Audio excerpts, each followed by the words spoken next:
Tim, should we tell the listeners how to join the Golf Week Amateur Tour? Yes, of course. We should probably do it now before we forget, though. I agree. It's simple. All you need to do is go to amateurgolftour.net, click the Join the Tour button, and pay your local tour's membership. Thanks, Chris. Membership for 2024 is open, so register today to join the oldest, largest, and best amateur tour in the country. And remember, this podcast can be found on all the major platforms. So make sure you like, download, and share it with all your friends and family. Chris, that's a great idea. Now, on to the show.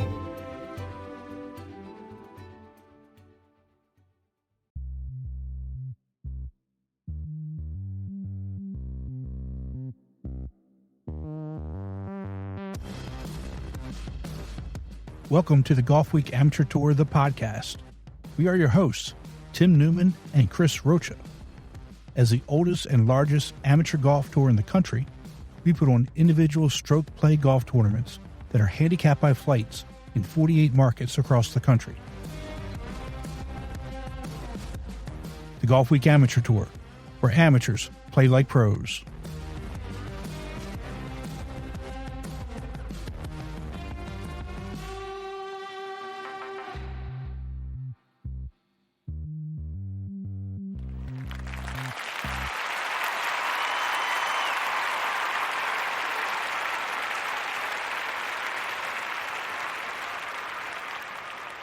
Welcome back, Chris. Good to see you, bud. Likewise, glad to be back. Had a rough couple 2 weeks, but we'll talk about that later. But it's good to be back on the podcast and having some good guests this week. Yeah, I'm not going to, talk too much about your injury. One line, we'll talk about that off. You're going to get the dad talk, I think. It's all good, I know. So we got good guests this week. Our newest sponsor, Arccos, is going to come in and talk to us. We're going to talk a little bit about the last two regionals of the year, national championship, and maybe give you some updates of some stories that we've talked about over the last year, with some of our golfers and some of the things that they've done. Yeah, sounds like a plan. Let's get it started. All right, so we've got, our first guest. He shot a tour record. So the tour's been around for, I think, 28 years, and somebody broke a tour record for scoring with a 62. Wow. That's some good golf. That's impressive. Yeah, we saw some low scores at last year's national championship. Somebody turned on and shoot 62 to beat that. When Dennis told me about it, I was shocked. So let's bring in Andrew Buse from the Kentucky Tour. Andrew, welcome, bud. Welcome to be here. Thank you. So you shot a 62, huh? Yes. Yeah, I was. No gimmies? No gimmies? No gimmies. If I'd had gimmies, it'd probably been a 59. All right. Okay. But no, it was an incredible day. I'm a high school golf coach. So, this time of year, I don't get to practice as much. But that week, we'd actually had heat indexes in the 114 range. So I had to call off practice all week. So I got to practice the entire week before, which I attribute to playing a little bit better golf than what I normally do. Well, actually, a lot better golf than what I normally do. Well, I'd say so. And, I think you follow that under, it's not, the heat's not good for the kids, but let us older guys go out and swing, and it will be just fine. It worked out well for you. Yes, absolutely. So what did your students say about it? Well, a couple of them, most of my team shoots in the mid 80s, so they can't really get a true appreciation for that kind of a score. I'll take them out there and play with them sometimes, and every now and again, playing from the white tees with them, I'll shoot a 31 or 32 or something like that. And but they don't really understand how good it is, and how special a day it is, and how, you can play golf whole life, even as a plus digit handicap, and never touch that kind of competitive score. Oh, absolutely. Yeah. So let me ask you this: during the course of the round, when did you know you were having something special? Probably, I played that course a bunch of times, and I'd shot a 63 in the Bourbon Open that's played there maybe about 10 years ago before I hurt my back. And so, but I haven't shot below 66 in the last 5 years since I've been back from a back injury. And, the first two holes I birdied, hit some pretty decent putts. And like, okay, well, the real scoreable holes are in the middle part of that course. And so I knew, when I knew that as I was getting in there, like if I can go into some of these par fives and have some of the scoreable holes on the back, it could really be special. So did you have any bogeys, or was it all pars and birdies? No, yeah, it was all pars and birdies. So I was going into the back. I was shot 5 under on the front. I had about 100 yards on number 9 on the 9th hole, and just hit a terrible shot. It was about 35 feet away, from, a guy my age, when you get 100 yards, you better stick it tight if you're going to play golf, so, but it was, and I hit that putt, and then I came into number 10 and birdied that. It was a medium length par 5, ended up birdieing that one. And, I just kept birding. Basically, through that round, everything that could go in went in dead center. Everything of inside of 12, 14 feet, I made every putt. Except for on the 3rd hole, I'd left one of the shots short, and it chipped up, and it actually lipped out. Looked like it was going in. It went down in the cup and kind of came up and sat on the back edge. Oh, man. So I had that hole. And then of course, on the last hole, I had a 6-footer coming down the hill. I don't know what it hit, but it hit something about 3 inches away from the cup and lipped out. It was dead center. And I actually, when I was done, I went back and putted the same putt about 4 times to see if I did something wrong, or if I, because everything else had gone in. It was just one of those kind of days that, right. I hit 17 greens. And the only green I missed, I lipped out the chip on. So, it's just kind of a day of perfection, Yeah, and Chris, so you heard him say he shot a 62, and that's just like anything else. Shot a 62, but it should have been a 60, right? Yes, absolutely. It doesn't matter. I shot 105, it should have been 98, So it doesn't really matter what your score is. We always critique ourselves and said it could have been better, could have been better, could have been better. And Andrew, for me, it's great to hear that coming from a player like you, that you still have that it could have been better mentality. It's not just us high handicappers that think we're better than what we really are. Yeah, because I've been playing golf my whole life, and you can see by my golf week scores that I'm somewhere in between a 0 and a +2. So 62 is way out of the norm for me, so. I play a lot of golf, and for things to go right like that on one day, probably, I don't know. I hope to say I'd have a better round than that, but it'd probably never be better, Well, you're getting into rarefied air seriously for a round. You really can't get much better with, pros best round is a 57, 58. So you're only talking, right. 4 or 5 strokes difference. Again, like you said, I don't know what could you have done better. Those two shots there could be a 60, but even still, how much better could you really get? Yeah, and I'm almost 44 years old, so a lot, my best golfing days are behind me, lengthwise and all of that. So this to kind of come at this in my 40s is, I would expect this stuff in my 20s, not my 40s, right. Because we're playing 7,000 yard courses and that kind of thing, so the setups are tough, and for the best of golfers, let alone somebody that's a little older with back injury problems. What's your type of game? Are you more of a short game player, or a mid iron game player, or do you bang it off the drive, off the tee? Well, my ball, I fly the ball about 260 yards off the tee. So I do not hit the ball a long way.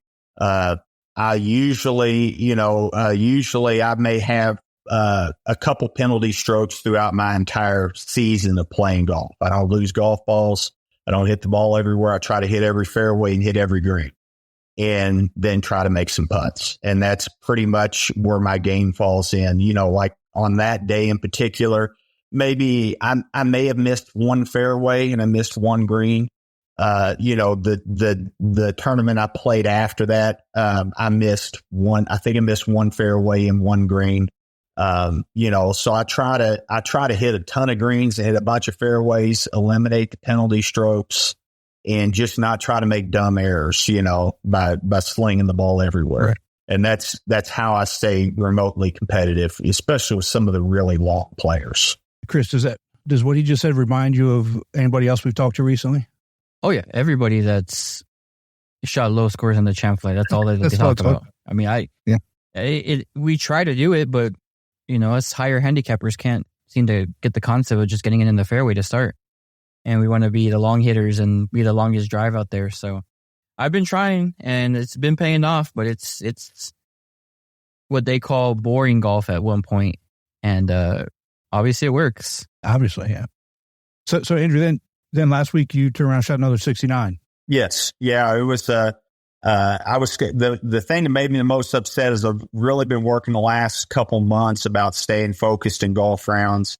When I make a couple birdies, to not let up the foot, but kind of really, really focus on making a lot of birdies and this eliminating all bogeys at all costs. And so I made one bogey in that round, missed about a 4-foot par putt. And I just kind of, it was a downhill, side hill putt, and I just gave up halfway through the putting stroke. And I was just really mad. It still actually makes me mad right now. But I think that's for somebody like me that I'm not going to make. Usually, I don't make a bazillion birdies. I average probably 3 or 4 birdies a round. And on really tough courses, maybe 2 or 3. And so I can't make a lot of bogeys and score. So that's the single biggest thing I think is just trying to carry that consistency through each round. And then too, it's hard to stay focused when you come out in the first part of that round. I don't think I birdied a hole for 6 or 7 holes. And so I'm like, where'd all the birdies go from my previous round? I couldn't miss a putt, and then I couldn't make it. Let's take a quick break and hear from our sponsor, Strixon. A great iron set needs more than good looks. It's got to be fast and got to be pure. But good looks never hurt either. The all-new ZX Mark II irons from Strixon. Yeah, but if you think about it, let's just say you make 3 or 4 birdies a round and you don't make bogeys. I mean, you're in the hunt automatically, right?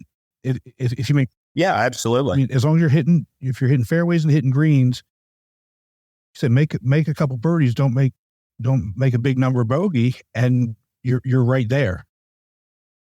You don't really right. That's exactly, and that's if you watch the pros. There are pros that make 7, 8 birdies a round and that kind of stuff. But the guys that are the most consistent are limiting the bogeys. That when you get on tougher setups and as you get to like the Nationals and stuff like that, you just really have to limit the number of bogeys you make. You can't make enough birdies. The pin setups where they put the pins is extremely tough. That kind of thing. You can't make enough if you're slinging the ball out of bounds every other hole. You can't make enough birdies and eagles to make up for that and keep up with the better players. Absolutely. Yeah, I'll agree. Some of those pin positions are ridiculous for Nationals. Just throwing it out there. Yeah, I mean, and they are, and you get green speeds running 12 or 13, and Bermuda greens for me are really hard to read. So I've traditionally struggled at Nationals because everything in Kentucky is bent grass, and I'm kind of getting more acquainted with it as time goes on. But Bermuda is really tough to read anyway, and so you don't usually see. I mean, outside of last year, we saw some incredible scores from those guys. But outside of last year, you don't usually see somebody going that low on Bermuda because it's just, to me, it's a great equalizer. You're not going to make a lot of putts on that kind of stuff, or you're not going to get hot 2 or 3 days in a row. Yeah. That Hampton Hall course, I mean, you really could swing away and you're not going to get in any trouble. It's wide open. And you could really bang the ball as far as you want and still have a shot, even if you're offline. And I think that's why you got, such low scores there. Yeah. And that's that kind of course. Traditionally, the best courses for me are really tight setups, really tight courses, par is a premium, that kind of stuff is really, where it's at. Some of those long guys, like I played with a couple long guys down there at Nationals last year, and they were 90 yards past me on some, they're hitting the ball so far. It's just amazing that you can hit the ball that far. Yeah. Well, you guys are, Champ Flight's playing Jones, Rob Trent Jones in Palmetto Dunes this year. So, there you're going to get a mix of tight and wide open, right? So, most of the front nine is pretty tight. Then you get to the back and it's wide open. There's 5 or 6 holes. And then you come in 7, 8, 9, comes back tight again. 16, 17, 18 comes back tight again. So, I think that's really going to be kind of a good test for you all as champ players, because you do have that mix. Yeah, I've seen the course before, but I've never played it. So I think the tour director, Ed Early, our tour director, is going to go down there. We're going to go down there a day early or a day or two early and go play it. A couple of the guys from the tour play it. So this will be the first year I've actually played the course before I've gone out there and played it then, because usually I'll just spend time with family or something like that. Right. Well, you're in for a real treat, especially when you get to the back nine. You got a long par 5, hit right into the ocean, so you're going to have a strong ocean breeze right in your face on that long par 5. I think that's hole 10. I think it's hole 10 that's a long par 5, but I really like the back nine just because it's so beautiful. I mean, it's wide open. You've got the ocean there. It's a really nice course. You're gonna like it. Thank you. How many more local tournaments do you have before Nationals? We just have our tour championship this weekend, or this coming weekend. So I guess in about a week, we have that, and then we have I guess about a month until the national championship. So I've got a couple club events, I think, coming up in the next month, and then that'll be kind of the end of my competitive season until next year. I was going to ask you what you're going to do to stay sharp, because most of us have like a month in between, and I say that, and again, I end up qualifying this all the time. I'm not knocking high handicappers, deflators, or whatever, but it really seems that for champ flight players to play well, they have to stay sharp. There's just such a fine line between a 74 and a 69. Yeah. It's really just a couple putts. It's just there's a real fine line for making birdies and bogeys for most of the guys there. And so you have to stay competitive. You have to stay playing. For me, I like playing tournaments, because then when I show up and I play a tournament, there's absolutely nothing different. I'm just going out there and playing, talking to guys, trying to make birdies. I'm not thinking about my swing. I'm not thinking about my putting stroke or anything like that. Because you do it so much during a year. I think maybe last year I may have played 80 tournament rounds or something like that between Golf Week and KGA and my club events and stuff like that. You bring up a really good point that, when you go out and you play a tournament, you're not thinking about your swing, because you already know what it is. You're not out there playing golf swing, right? You're just playing with what you have and getting around and golfing your ball and trying to get the best score. You're not just thinking about, you're just doing it. And again, as opposed to what most high handicappers do.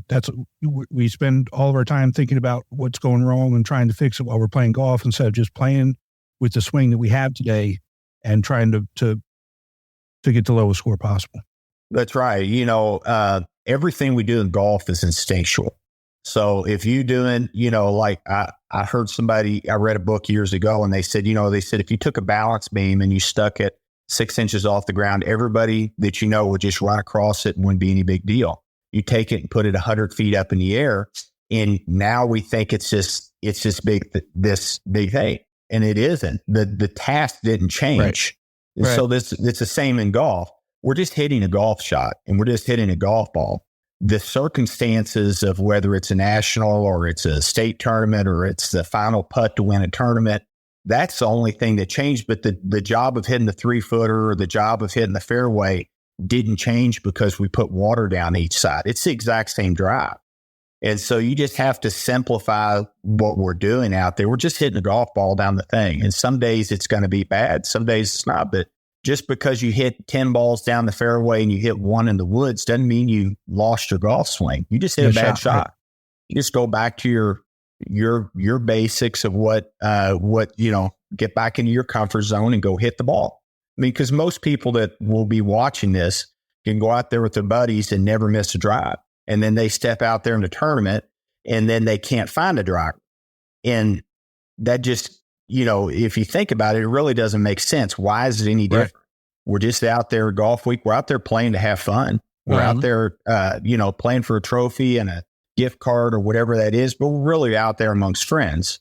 And so, it shouldn't be that big of a deal. We should be able to hit the ball and have fun. And, it isn't the end of the world one way or another. You play golf long enough and you're going to choke on tournaments and you're going to have some great times in tournaments. And, you got to win some to lose, or you got to lose some to win some, or vice versa. Absolutely.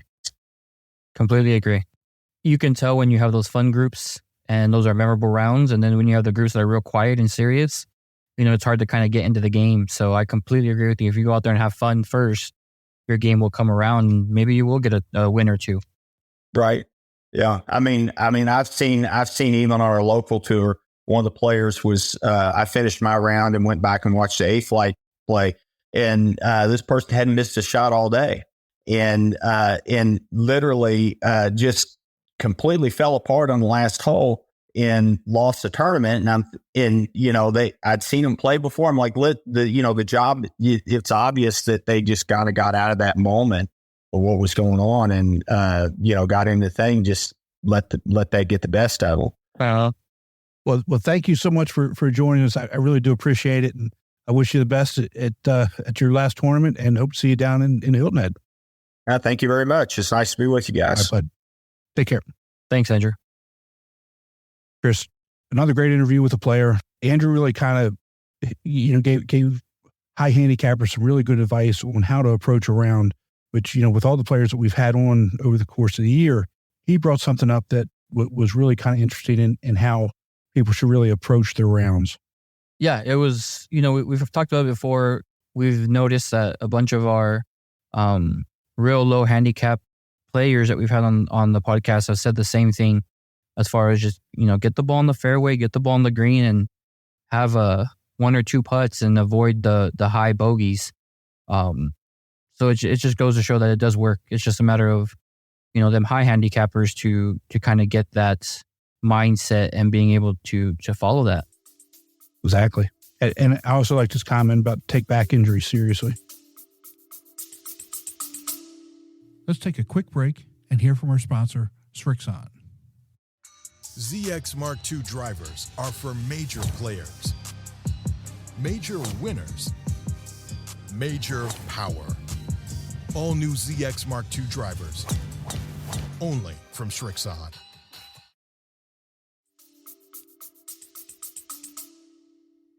Yes, I'm taking it serious. I know why. Well, let's move on to our next guest. For those that don't know, the tour has a brand new partnership with Arccos Golf, and this technology is really transforming, how people play golf, track their stats, and it really improve while they're actually playing golf. Yeah, I'm glad that we have this guest on. I've used their product. I want to say it's when it originally came out a couple of years back. It's a great product, but can't wait to actually talk with somebody from the Arccos team. All right, so let's go ahead and welcome Dan Feeney, the Vice President of Marketing for Arccos Golf. Darren, welcome, bud. Thanks for having me, Tim and Chris. It's nice to be here with you guys. It's interesting. Just heard you talking, Chris, about how players are trying to maybe eliminate some penalty strokes and maybe try to make some better decisions, and right. That's really what Arccos is all about. It's all about making better decisions on the golf course, but it's making better decisions based on actual data for their game, which is such a huge benefit and something that, most golfers who, unless you're on the PGA Tour, don't have access to that. Right. Yeah. I mean, your sensors on the clubs, I started using you guys before you even had the link for the belt. And you had to have your phone in your pocket every time. But just being able to see, what club you're using without having to select it is phenomenal. And being able to see, how many strokes it took you to get somewhere. Even those times where you forgot that you took an extra stroke here, the clubs don't lie, I guess you could say, and give you your true score on that hole. Yeah, that's definitely the case. And maybe what I can do is give everybody a little bit of an overview on how Arccos works. There's sensors that twist into the end of a golf club, or you can actually get grips that already have a sensor that's embedded in it. And those sensors, they sync with an app. It's called the Arccos Caddy app. And that app, when you start a round, will track all of your shots that you take, during the golf course during the round. And each of those sensors has a specific ID for every single club. So when you go to hit a shot and you pull out your 7-iron, the Arccos Caddy app knows that you're using a 7-iron. So the beauty of that is that once you start playing, you don't have to do really anything. There's no tapping that's required. It's an automatic shot tracking system. And the beauty of that is, players can, actually just, start the round. And then once that happens, they really can just, kind of focus on what they want to do, whether they're enjoying their friends, they still want to be able to have their data after the round is over, or maybe they're playing in a serious match. They want to be able to have that information, after the round. So Dan, why don't you give us a little bit of history of Arccos and kind of walk us through the changes in technology to where we are today? Sure. Yeah. So our co-founder, Sal Syed, he went to Yale Business School. And one of the things about Sal is he loves golf pretty much more than anybody that I've ever met. And I've been working in the golf industry for, over 25 years. And Sal, one of the things that he was doing when he was in business school was, coming up with an idea for a new product. And he loved golf so much. That's actually why he picked Yale, because he loved the Yale golf course. So Sal is a total passionate golfer, just like a lot of the listeners I'm sure you guys have, and the players in the AM Tour. But Sal loved it so much, and he came up and he was a data junkie. He's a statistician. He calls himself a technologist, by trade, where he was, he was recording all of his stats manually. And he came to a realization. He's like, there's got to be a better way for this. And that's, basically, I'll say the genesis of what Arccos ended up becoming. First it started off with sensors, and just the app. And it has since evolved so that now you can track your shots in a variety of different ways. One, you can use the phone. Two, you can use Apple Watch. And then a third way to be able to track shots is, as Chris mentioned, there's a wearable device that we have. It's called the Link.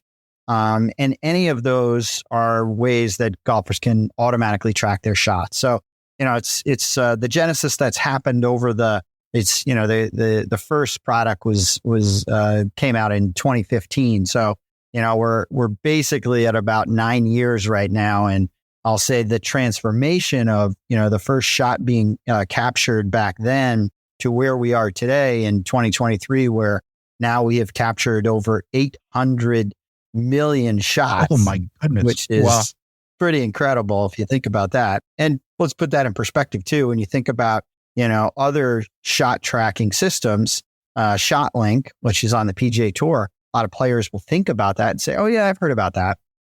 Well, ShotLink has tracked, somewhere in the 25 to 30 million shots.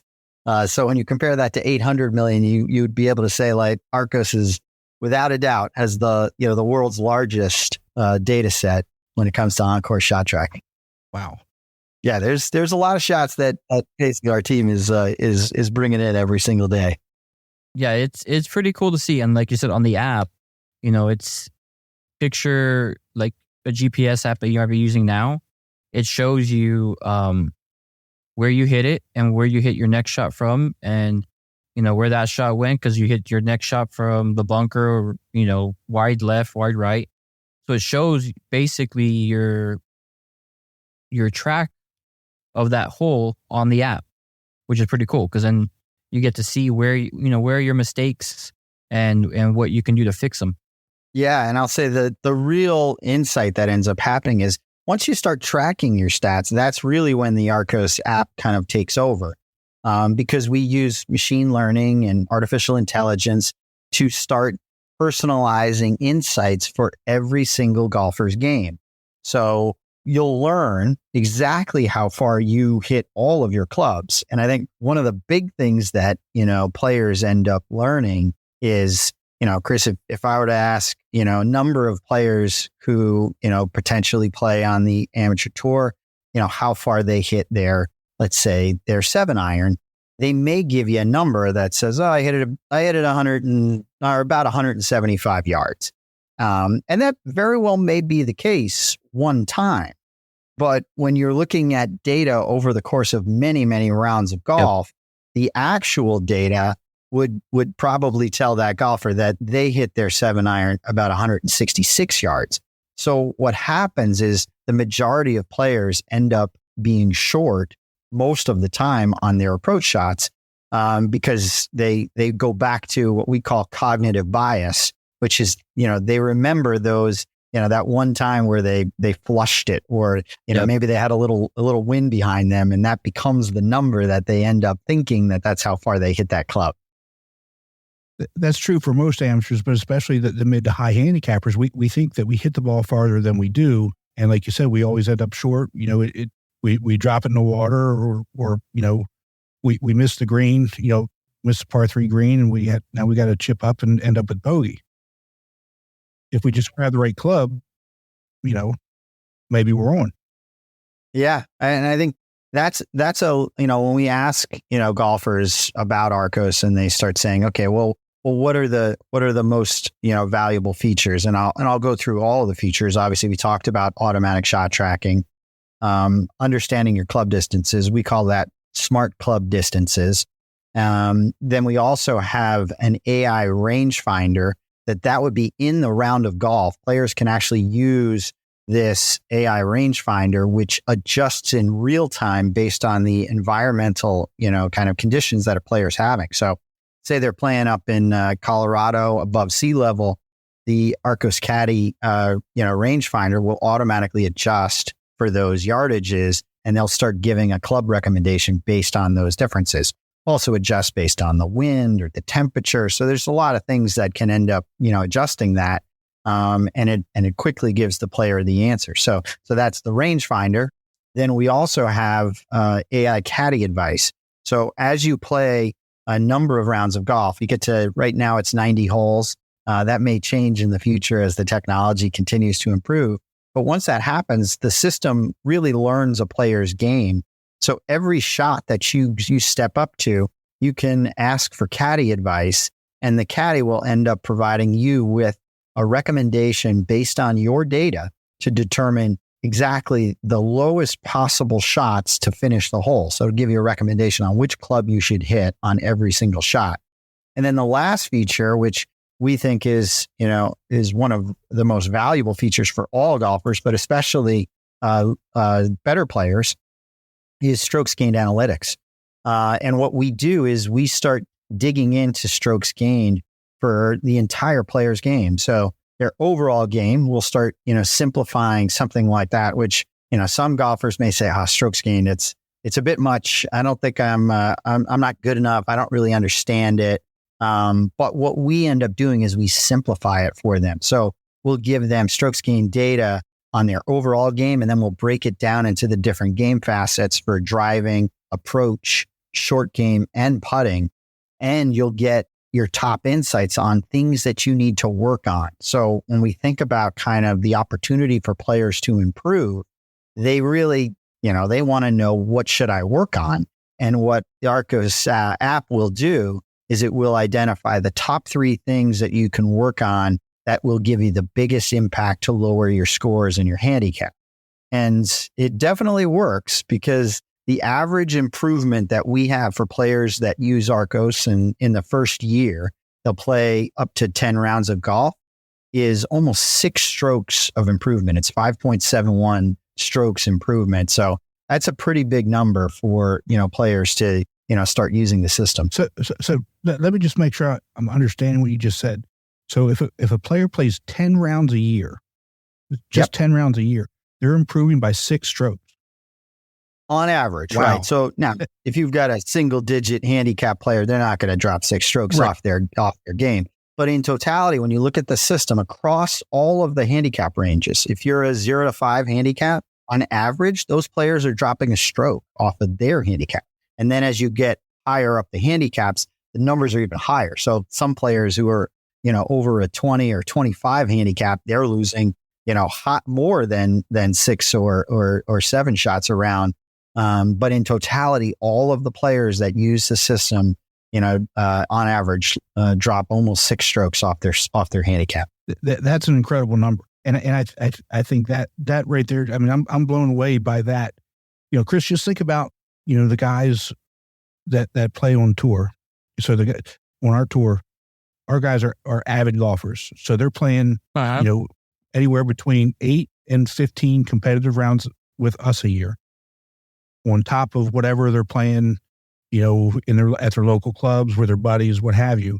And just think about the improvement that if they take advantage of this, that they're going to see. You can go to the range and bang balls all you want, but if you're grabbing the wrong club and coming up short, or flying over greens or whatever, your score's you're not going to get much better from a score perspective. Now, if you have the data, think of how that's going to transform, the players in these flights and the movement that we're going to see, and them getting better and moving up flights. I was going to say the things that the players really, really dig into in the app. I started off with talking about the most important features. The smart club distances, that's the first one that I think players will identify, because they'll start to say, okay, how far do I actually hit all these clubs? Okay, that's important for me to learn. The thing we also have in the app is we'll give you a strokes gain number for every single club in your bag versus a target handicap. So that's a huge difference, right? So most strokes gains platform will identify versus a tour player. So if I'm a 20 handicap or 15 handicap, and I'm looking at strokes gains numbers, it's going to say, okay, you're losing, let's say, between 15 and 16 shots in the different facets of your game. And that's pretty demoralizing. But if you're a 15, let's say you want to get to a 12. Now we're going to set your target handicap for 12. So when you go off and play your round of golf, you're going to start to identify where you're losing those 2 or 3 strokes against a 12 handicap versus against a scratch player. So that smart club distance is really important for players to learn that. And then I'll say the even more important thing is to identify what they really need to practice to improve faster. Tim, you were mentioning, you go to a range and you just start beating balls. That's what most golfers do. They warm up the same way because that's kind of how they've always done it. They just hit driver because that's what they love to hit. And then they don't ever get any better. And they kind of go, well, I guess, I'm just not that good enough. And it's not true. It's actually, you just need to get some, you need some direction and you need some insights to tell you what you have to practice. And once you start working on those, it could be lag putting. Like that's stuff that comes up a lot. It's like a lot of players will end up, they'll look at their Arccos stats and they'll think, you know what, I'm really not a good putter. And, we'll end up looking at their data, and in reality, they might identify it's not necessarily their putting. It actually could be their approach game or even their short game where, they step up to every green and they've got a 60-footer. If you get a 60-footer every single time you step on a green, you're going to have a lot of 3 putts. I don't care who you are. And that's the data that will start identifying that for people. Yeah, Chris, and I think that's going to help you, especially when you come to national championship. Yeah, all that data is gonna help completely. And keep in mind, some people might be wondering, oh, well, can I use that for a tournament? Well, there is a tournament mode that they have on the app that will make it legal for you to be able to use. So all that stuff, because I know with me coming from, high elevation to sea level, my first year blew my mind how much distance I lost. So being able to see those numbers when you get to national championship might give you more confidence for your round. Yeah, and there's a couple of things in there because I think you guys the national champions is at Palmetto Dunes, right, in Hilton Head? Oh, it's in Hilton Head. We're on 9 different courses throughout Hilton Head. So on all the different courses, I know Palmetto Dunes is one of them, but whatever the course is, you can go into the app and you can actually download the course ahead of time, and you can go and you can strategize on how you want to tackle the course. So before you even get down there, you don't have to show up to a golf course and go like, oh, I don't know what this hole does. You'll have the ability in the app because the every golf course in the world has been mapped. And it provides, player visibility into every single shot that they'll take. So to have that, I'll say that a little pregame understanding of what you're going to expect, that also helps, for a player to get some confidence. And Chris, you mentioned the tournament mode. The only difference in tournament mode, what that does is it just turns off the adjusted rangefinder numbers. So you would still, you still get a GPS number, just like, is USGA legal to use a laser. And Arccos is legal to use. It's completely legal as far as like being able to track your game. You can have sensors on your clubs. That's completely legal. It's been used in PGA Championship this year. We had a club professional that was using Arccos during his round.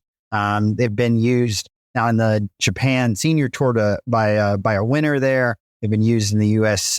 Amateur and the Women's U.S. Amateur. They've been used, frankly, all over the world in 162 countries. So there's a lot of usage for Arccos. And then, what ends up happening is the more you end up using it, the smarter the system becomes, and the more people enjoy playing golf, which is kind of why we're all here. Right. So you've got another major partnership that you just announced about a month ago with PGA Tour. What's that all about?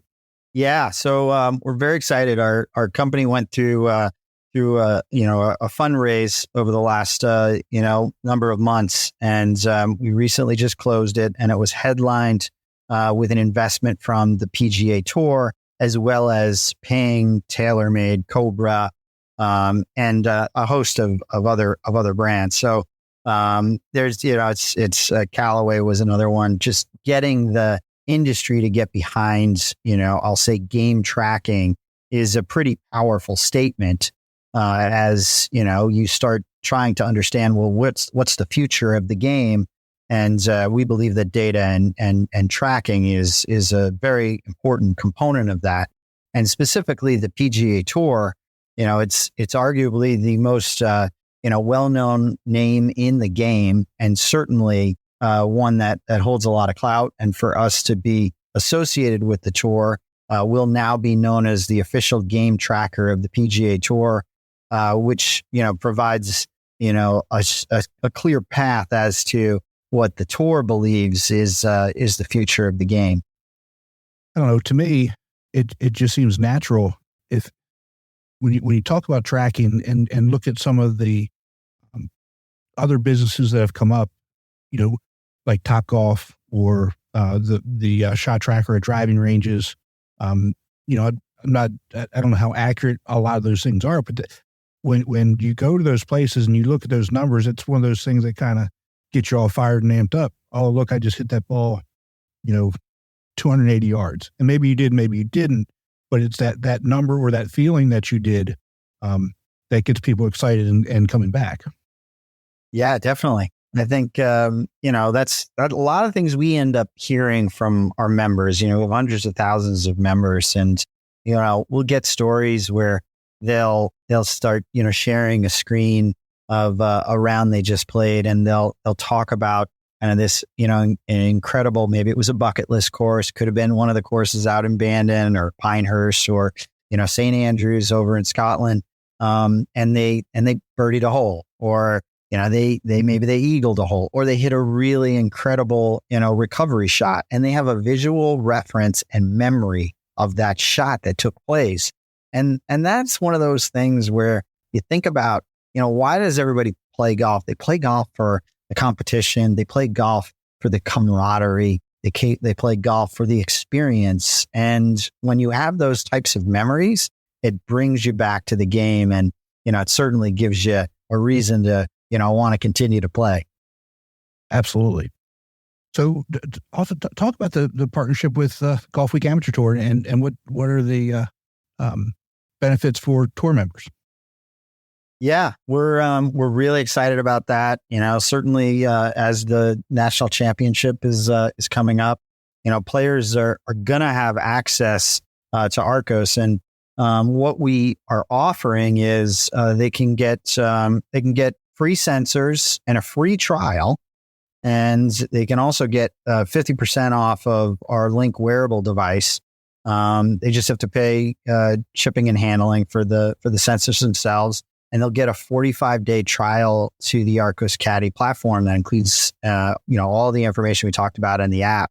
And after the 45-day trial, when that is complete and players hopefully have had a chance to play a number of rounds and get a sense of what the system will bring to their game, then the annual membership is it's $12.99 a month. It's $156 a year. So if you think about what it costs for, let's say, a rangefinder that you might buy, it's certainly going to cost you more than $150, or let's say a couple dozen golf balls that you're probably going to save by, choosing the right club a lot more often and, not dropping them into the woods or the water. The system basically pays for itself. And Chris, you won't have to buy a new putter. No, that I won't. We've gone past the putting woes that I've had.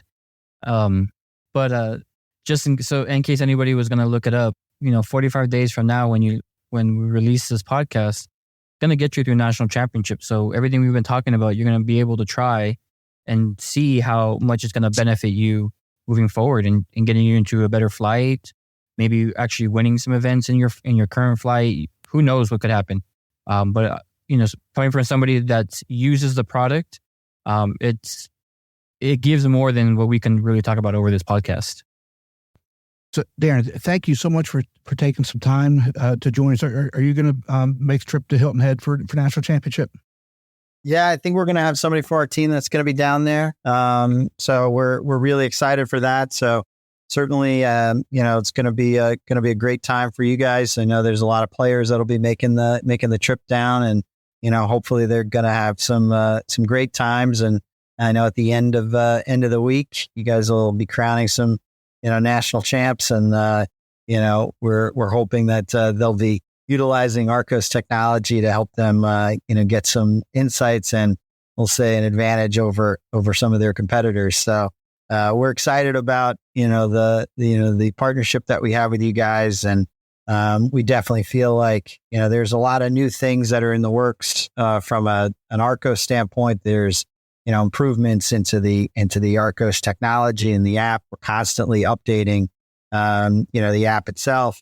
And we do have some kind of exciting new, products that we'll be, releasing in the next, couple of months and into 2024. So appreciate you guys having us on, and definitely, look forward to having some players, continue to trust their game to Arccos. Yeah, I'm sure there's going to be a lot, and I'm hoping that a lot of players pick it up and use it for the national championship, and for those that don't win the national championship, maybe that'll be enough to get them to move into it for next season anyway.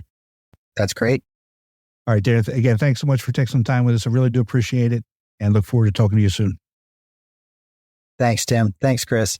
No problem. Thanks, Darren. Bye-bye. Man, what a great interview we had with Arccos. I've used their product before we even got this great deal. And it's cool to see what it tracks. If you're somebody who's into numbers, this is what you need for on the course, not have to worry about using an app with their Link edition. But it was just great to have them on. I think we're going to have a great partnership moving forward, and can't wait to see. If you haven't decided to get it, I would suggest to get it, give it a try, and let us know what you think. Yeah, I think it's a great partnership. Not only is it going to help your game, but the advances in technology from today, from even 3 or 4 years ago with this, it's night and day. And if you used it before and didn't like it, it's not the same product. It's better. And trust me, it's better. And right. You're gonna love. You're not gonna have to worry about writing. Spending time writing the notes down. This, it does all that for you. and it's really inexpensive. I mean, the sensors are free, based for our partnership, and you just pay the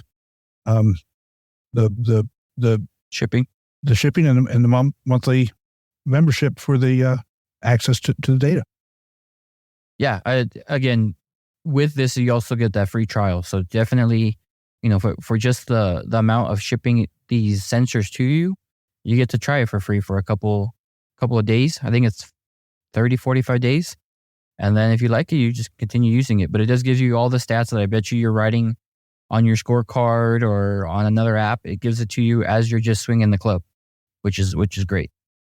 So I would definitely recommend them. I've used them myself, and they're fun to use. Yeah. So let's talk about TPC. Yes, let's talk about it. What about it? So I'm tracking your scores, and I see the first day, and I'm thinking, wow, you just had a bad day. So I kind of figured you maybe got through 9 holes and said, okay, I'm out of it already. I'm just going to try for skins. And then I saw, when you logged in for the second day, you had withdrawn. So I knew something was wrong. So tell everybody what happened. Yeah. So usually when I go up there, we make it a big golf trip, me and my brother, our annual trip, and play 2 rounds Thursday, Friday, or 1 round each Thursday and Friday. Perfectly fine. Did my normal morning routine. Went to the range. I don't know if you've played the Champions course or the stadium course, but the range is a little way from where the carts would be stationed, I guess. But I walked to the range, did my normal routine. Everything was fine. Unfortunately, I had to start on number 16, which any golfer would tell you they don't like starting on par 3s.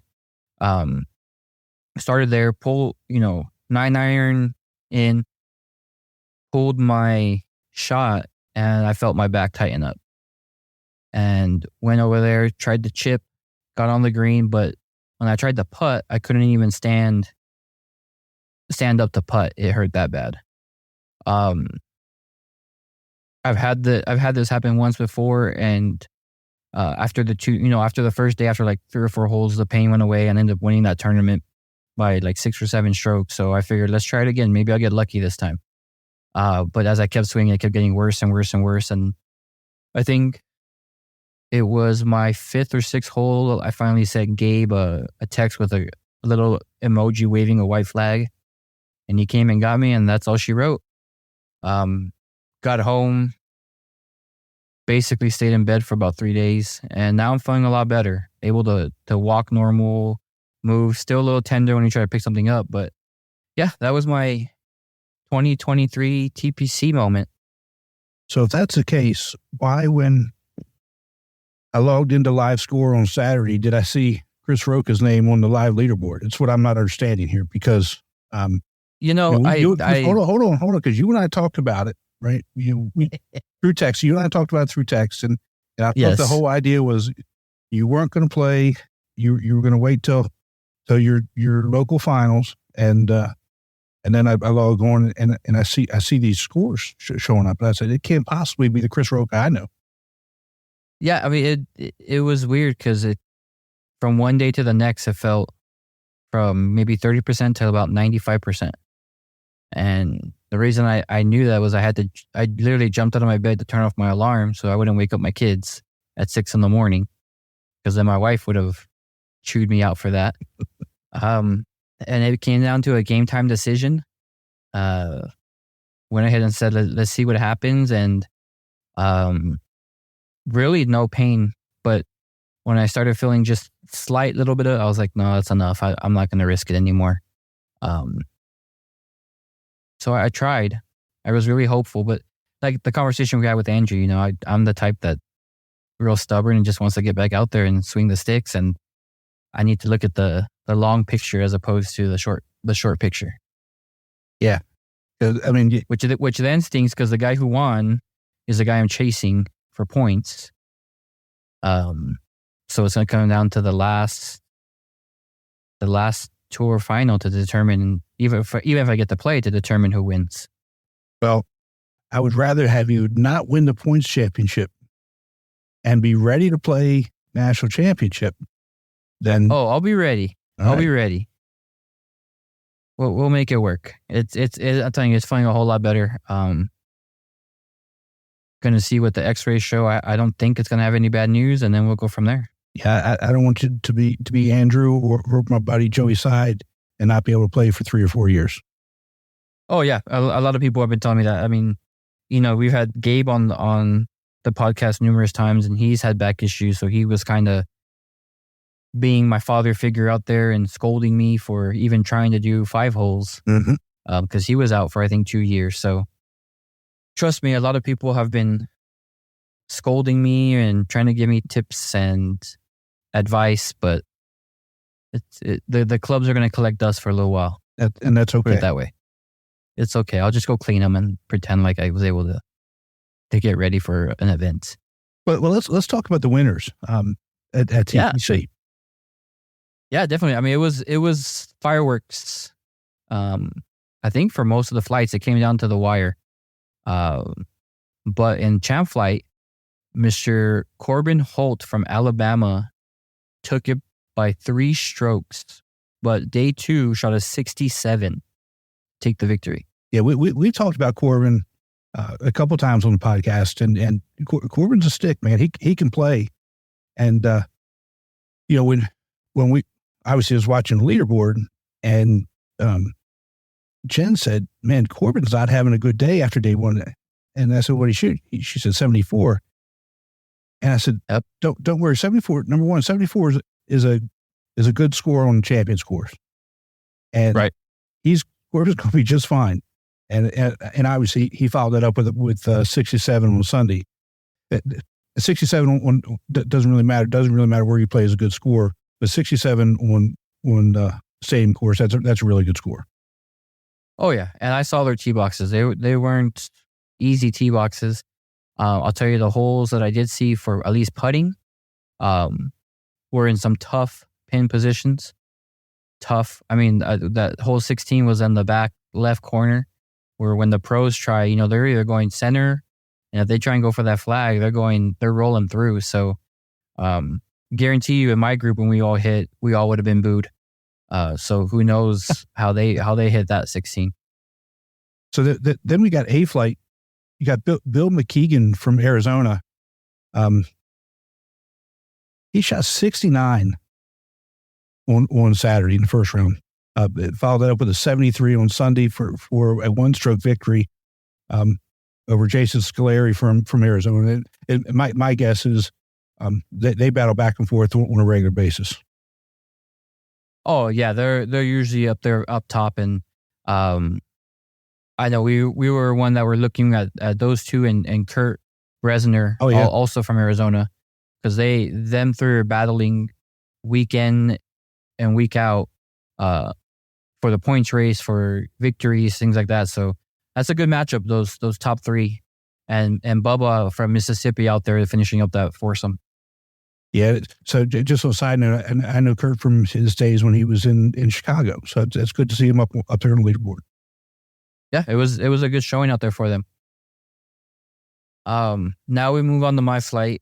We won't talk about my 115, but we had Todd Gibbs from Nashville come out and, he snuck back in on day 2 at Champions Course, ended up taking the victory by 1 stroke, and I believe that came down to the last hole or two. Yeah, coming from back, I mean, he shot 84 on day 1. Followed up with a 75. That's pretty good. So I guess the leader on day 1, Patrick Eaton, shot a 76. So, Todd was 8 strokes back to come back and win that by 1. That's good playing on day 2. And I mean, when we look here, person who took 4th place, Stephanie Cisa from my tour, solid 81.80 for both days. She did win the regional up there in California. Was trying to go 2 regionals this year, and I mean, gave them a run for their money. She only lost by 2 strokes. All right, so on the C flight, you've got an Arizona player finished in top 4. So 1, 2, 3, and 4. Actually, top 5 were all A flight players with former tour director Rod Ronenbaum finished tied for fifth with the 2-day total 172. But the winner shot 169. Alan Sather. That's pretty good. So won by 2. Yeah, that's a solid C flight group right there. I know Jordan Isaac, me and him are real good buddies. He's been working on his craft, went 89, 83 to try and take that victory. Rodney's he's a sneaky golfer. He'll come out of nowhere and get you. So you got to be careful with him. And then, Chris Bowman went in and broke that Arizona streak, taking solo 6 from El Paso. But I mean, he's one of those as well that, if he's on his game, he can go back and get you. So, very good showings from both players. Yeah. Moving on to D flight, we had a gentleman all the way up from Kansas, Mr. Bill Yeager, 87-81 for a total of 168 and the 3-stroke victory, which, if I'm not mistaken, he's originally from the Arizona tour and just moved to the Kansas tour this year. So they all know about him up in Arizona. So he was playing off course knowledge. Yeah. Yeah. And I mean, that's what you need up there, especially if you're able to play it often. Sometimes knowing where those greens break, because they're tough greens to read as well. They're, especially the stadium course. You may take it for granted, but these pros and caddies have to be on their A game when they're playing that course. Yeah. And then you got my buddy Todd Kurtz from Milwaukee, came in the money in 6th place, which I'm really happy for Todd. That's a good finish for him. His game's really come along as well. So congratulations, buddy. All right, let's move on to the Labor Day Regional at French Lick, which I think is going to be one that I go to next year. I've heard good things from everybody that went that I've talked to. So, the Champ Flight winner, Matt Sander from Cincinnati tour, went 74-68 for 2-day total 142 even par. And Parker Scarborough from Nashville, 73-70 for 143, second place by 1 stroke. That those 2 courses, when we've heard how tough they are, and when you look at some of those other scores in other flights, you see how tough they are. Even par, +1, pretty good rounds.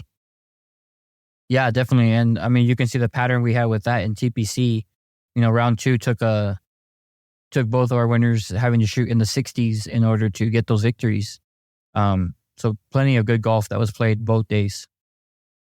Now, as we move to the A flight, that was something that, came into a playoff, and we haven't talked about a playoff in a long time. But Donna Shoulders from Columbus, Ohio, and Tom Burleson, also from Columbus, finished with a 158 total. Basically matched both days, 77-81, with Dana. Do you know what it is? It's Dana Shoulders. Dana. With Dana taking the victory. So congratulations on that one. Being able to outlast and extra innings, as we could say. Yeah, I guess my buddy, Big Tom Burleson, and Tom's a good player. And I hear Jen kind of chuckling in the back. She talks to Tom on a regular basis, but he's a real good player. And 77-81 in A flight, that kind of tells you the difficulty of these courses. Yeah. Yeah, because that's almost opposite from what we saw in the Champ Flight when they went lower rounds, and now, almost having a 4-stroke turnaround.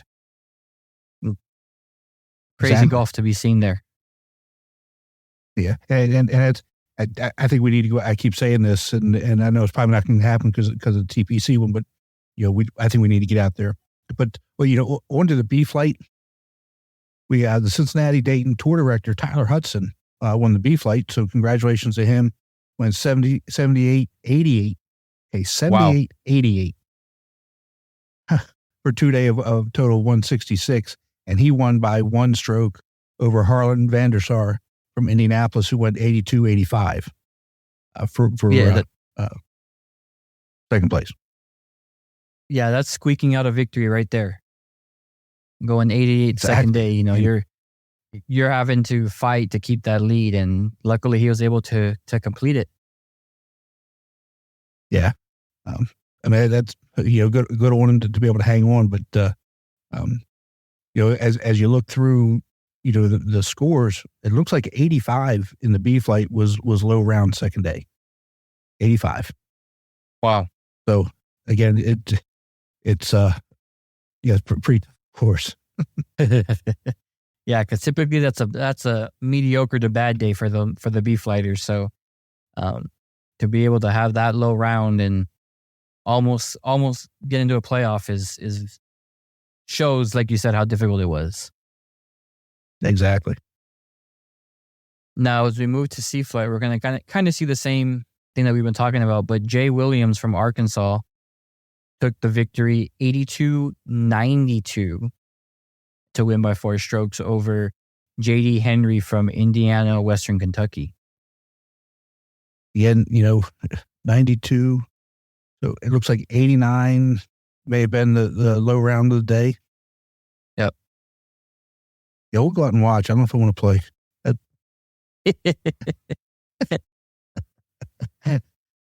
So D flight, Chris Campbell from Indianapolis went 91-91 for a 2-day total 182, and a 5-stroke victory over a familiar name, Terry Cardwell from Kansas, who went 93-94, for a 2-day total 187.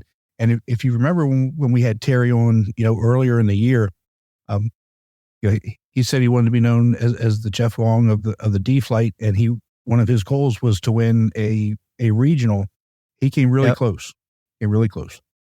Yeah, he did. I mean, it's just looking at 91-91 for a winner, 93-94. So it's, the 2 or 3 putts or chips or something that is usually routine for everybody, is the difference. And good luck to him, if he goes to nationals and the future regionals that he plays, because I can see that goal being accomplished real soon.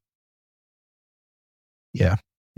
And it's good to see his name. Well, it's good to see everybody's name up on the leaderboard, but for me, knowing Terry and knowing what his goals were, to see his name up there, that it shows that he's really put in the work this year and is getting better. It's coming close. Yeah, definitely. Let's go on that for just a second here. This time last year was our very first episode. And so over the last year, we've had a lot of great guests on, a lot of players, a lot of, a few tour directors, and we've had some players that have done some pretty good things this year. We had Brian Quackenbush, qualify for the U.S. Senior Open.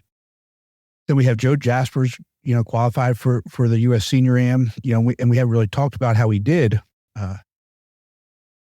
He played really well. He did exactly what he needed to get into match play. Nice. Yeah, he had 2 really good days, but he lost on the first round of the match play. So I think he was like 3 or 4 strokes off of being the medalist. So he did really well. And the guy who he got paired up with for match play, that guy played the best out of the 3 days, and Joe played, and I hate saying the worst, but had his worst round of the 3 days. So he got eliminated in the first round of match play, but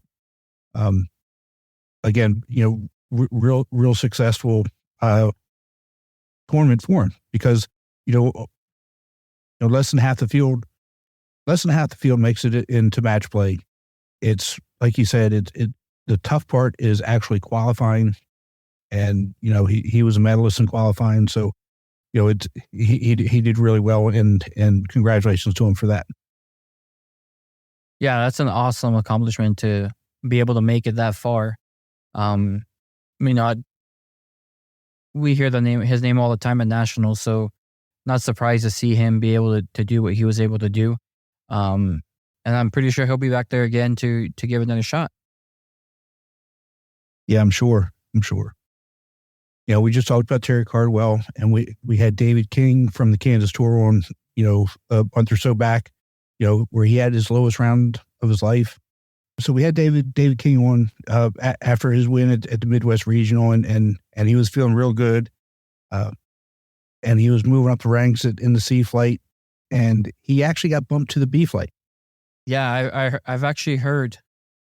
Yeah, so again, that's great news, and it's good for him, and it kind of goes back to what we talk about, you and me, both on podcasts and offline, how the goal was really to get better, and it's not unheard of to get bumped up late in the season, go to the next flight and do well if you have the right mindset, and obviously David had the right mindset, and got his first win, and want to congratulate him on that too.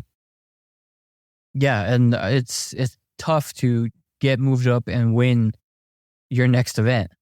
I mean, that's something that we hardly ever hear, and to be able to do that, he needs to take that and continue to grow on it because, at the end of the season, it may not feel good to get moved up right away, especially if you had plans on going to nationals. You think you do well in nationals, but you never know what the golf gods are going to give you or what you're able to play with. So congratulations to him, because I did hear at TPC how he got moved up after his last event and got moved up to B flight. So good on him. Congratulations, David, and good luck at your local tour finals this coming weekend. And there's another good story. If you remember, it was right about this time last year that we had both Chris and Alex Franklin on the podcast. Do you remember them? Yes, I do. Yeah, so they're from the Upstate Tour, and Alex was 15 last year, and has only been playing for a few years. So last year at National Championship, he finished in third place, 9 strokes off the leader, Byron Johnson. And this past weekend, he played in a junior event, for one of the national junior tours. And the course he played at a couple years ago when he first started playing, his dad said that he shot 115. Okay. Wow.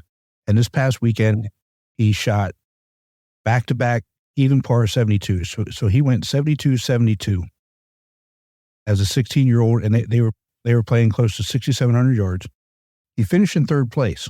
So, and just kind of keep that, in mind. So he shot back-to-back even pars, one shot off the lead. And the two guys that finished 1 under, one guy shot 3 under yesterday, and the other one shot 5 under, and he birdied the 18th hole to get in the playoff. Wow. But for Alex, as a 16-year-old, we know the kid. He's a great kid. To have so much improvement, to shoot back-to-back even pars at 6,700 yards as a 16-year-old in competition, that to me shows incredible growth. The mental obviously his mental game has gotten a lot better, and I'm expecting big things from him at National Championship. Yeah, that's going to be fun to watch. I mean, to be able to change that mindset after having a round, like you said, and then going even par is a tip of the cap to him. So a lot of players would be discouraged and not be able to transition as quickly as he did. So kudos to him. Well, that 115 they shot, that was a couple years ago in that same tournament. Right. But I mean, you could still go. Yeah. But some players would still keep it in the back of their mind. I know right. I do it with myself with one of the courses out here, where I just can't, it just doesn't fit my eye. And I always go into it knowing that I'm not going to play well. And, once you already start thinking that, then you're not going to play well. So to be able to exactly. turn it around a year later and just go even par and have a chance, a chance to at least to maybe take the victory is kudos to him. Yeah. So I'm real proud of him. And again, to watch that growth for him. And I know how proud his dad is of him. And I'm, again, just looking forward to big things for it. Yeah. I mean, and honestly, as we keep saying this throughout the year, can't wait to actually say hi to these people at the welcome party, if we have anything planned at that point. But to be able to see everybody that we've had on this past year as guests and actually, get to shake their hand and have a good time at their nationals is going to be something to look forward to as well. Yeah, it's going to be a lot of fun. It's going to be a lot of fun. And, I'm glad you bring that up because, invitations went out and we know people are registering and paying and getting excited for it. So, if you got your invitation, that means you're qualified. You need to go ahead and register and pay as soon as you can before the flights fill up. Yeah, you don't want to wait on that. If that's one thing that you're able to do, get that done as quickly as possible. Because you don't want to miss it and, give you a chance to prepare now for what's to come at National Championship. Exactly. And we're 30 days out. Wow, we are 30 days out. Thanks. I didn't even think of it that way. It's gone by really, really quick. And October's going to be here before you know it. I know that, there's still a number of tours that have their local finals coming up. And is yours this weekend or next weekend? My tour final is in 2 weeks. Yeah, 2 weeks. Mine's the same. Yeah, we played this past week and it was rain shortened. Let's just put it that way. So we had our Champion A flight finished, but that was it. That stinks. Little disappointing. I thought we were going to make it through the year without any weather related incidents and almost made it. But yeah, that hurts because you try to avoid weather for any event you go to, and coming close to the end of the season and you get stuck with that. It's unfortunate. Trust me, I've been there. I've had a whole season where I battled weather and that was not fun. But it comes. Luckily, I'm not as close to a big body of water like you are, so I don't have to worry about it as much. But when we do go up to the mountains, that's when we get surprised with it. And the one of the biggest things for me when we have weather coming in is when the horn goes off because there's lightning. Right. I'm begging you guys to stop playing. It's not worth hitting that one more shot. It's not worth saying, well, I'm going to be the one that can make it in. When the horn goes off and says that you have to come in, and it says on the GPS, you must seek shelter. Please, I'm begging you, don't think that you're going to be the one that doesn't get hit. Right. Whatever it is that you're doing, it's not worth it. Yeah. The weather's random and you don't know what's going to happen. I completely agree. Just, take your medicine, get out of there and hope it clears pretty quickly. Yeah. So when it came through, anytime we get weather delays, I'm on the cart and I go and clear the course, right? Right. I'm making sure our guys are getting off. As I'm driving through the course, there's group play behind our guys. I said, look, guys, the horn went off. You got to clear the course. He said, well, we're going to keep playing. I said, well, no, you guys got to clear the course. There's big storm coming through. He said, we're going to keep playing. I said, no, you guys need to clear the course. And it's group play. They think they're going to be the ones that don't get hit. And literally 10 seconds after I said that, thunder and lightning went off almost like right overhead. And I said, guys, get off the course. And they jumped in the cart and took off. It's crazy. Yeah, that's the type of roulette I don't want to play. I'll go play roulette in the casino as opposed to life or death roulette. We'll go ahead and pass on that one. Exactly. Chris, there's one more thing that I forgot to mention. We got a question from Desmond, and I'm not sure which tour he's from, but his question was this. In one of the older podcasts, there was a tour director that volunteered at the Masters tournament. How can I get information on how to volunteer? There's actually a link on the Masters website to be able to get information on that. And what I'll do is I'll post that the actual link to volunteer in the show notes. I was actually on the site today, and Basically, for now, what they're having you do is just submit in your email address, and that they will contact you once the application process opens up for the 2024 Masters. Yeah, I mean, that's kind of a pretty cool big deal to do if you get to go volunteer at the Masters. And I know our director that did it did a great job. I believe he did it for numerous years. So if you're able to do it, good luck. Enjoy. Yeah, Phil was on the first tee, for years, and all the players knew him, and God bless him. So if you want to volunteer, get that link and put your application in. And from what I understand, if you've done it before, you're more than likely, if you don't what you're supposed to do, you'll be able to do it again. If it's your first time, from what I understand, it's kind of like a lottery, just like getting the tickets. Maybe you'll be selected, and maybe you won't. So, but give it a shot. Good luck. I just wish I would be able to drive by it, but who knows what would happen if you even try and stop it right in front of the gate. Oh no, you just keep on going. Don't even think about stopping. Just keep driving. Just keep going straight. So if anybody else has any questions, please email us. You can email me at timnatc@amateurgolftour.net, or Chris at El Paso @amateurgolftour.net. All right, bud. Yeah, I mean, it's been a fun 1 year that we've been doing the podcast, and can't wait to see what happens next. Oh, it's only going to get better, I'm sure. Oh yeah, definitely. I can't wait. All right, bud. Good luck at your last event, and we'll talk to you soon. Definitely, and I'll make sure my back is 110% before I swing again. Exactly. Talk to you later, bud. See you, bud.